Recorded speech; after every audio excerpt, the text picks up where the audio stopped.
More than 140 live pigs were seized by the Bureau of Animal Industry after testing positive for African swine fever or The government beefs up bio-containment measures to curb the spread of African swine fever in hog farms.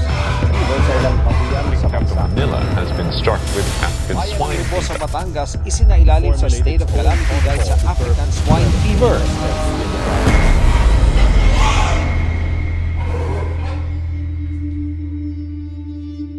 Biglang natahimik ang mga baboyan sa iba't ibang lugar sa Pilipinas. Wala nang laman ng mga kulungan at ang iba ay nagsara na. Sa isang iglap lang, naubos ang pinagsikapan ng ilang taon. Hindi lang mga baboy ang tinamaan ng African swine fever. Tinangay rin ito ang kabuhayan at pag-asa ng maraming pamilyang Pilipino. Sa tuwing may bagong balita tungkol sa ASF, iisa ang takot ng mga magbababoy. Kami na ba ang susunod? Walang bakuna. Walang tiyak na lunas. Nakaasa na lamang sa pag-iingat at resistensya ng baboy. Pero madalas, hindi pa rin sapat. Kaya naman narito ang Swine Tech para protektahan ang ating mga baboyan at tulungan kayong muling makapag-alaga ng ligtas. Isang FDA-approved supplement para sa resistensya ng baboy na subok at rehistrado. Kasama ang mga eksperto mula Australia, hatid ng Swine Tech ang Autopax One.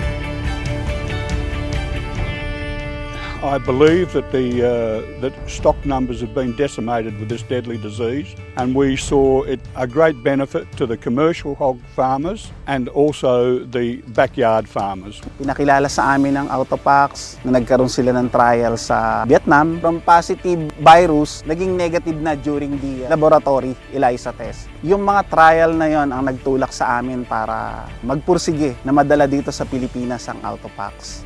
Malaki po ang naging advantage ito. We have a very low mortality at lahat po yung aming mga tinesting ay nakaabot po hanggang kanilang marketing age. Sa nakikita ko ang Autopax, ito ay malaking tulong. Alam na natin na pinalanta tayo ng ASF. So sa nakikita ko ang Autopax, napakalaki ng potensyal na ito ay maging pakipakinabang lalo na sa mga hog industry. Nais ng Swine Tech na maging kaagapay ng Pilipinas para sa malawakang proteksyon. Higit pa sa karaniwang gamot, iba ang Autopax One. Hindi nito direktang nilalabanan ng virus. Sa halip, pinapalakas nito ang resistensya ng baboy gamit ang low-dose bovine oral interferon. Pinipigilan ang pagdami ng virus, ginigising ang natural killer cells at binibigyan ng matibay na depensa ang katawan ng baboy upang tumaas ng tsansang lumaban at makaligtas sa virus. Mula Vietnam hanggang sa mga clinical trials dito sa Pilipinas, ang Autopax One ay subok na ng mga veterinaryo. Ipinakita ng mga pagsusuri na ang mga baboy na may Autopax One ay nananatiling negatibo sa ASF, mas malusog at malakas, kaya tuloy-tuloy ng pagbangon ng mga baboyan kahit sa mga lugar na kritikal. Dahil kapag malusog ang mga baboy, muling aangat ang kabuhayan, giginhawa ang mga pamilya, hatid ay pag-asa para sa buong komunidad. Swine Tech, building immunity for the swine industry.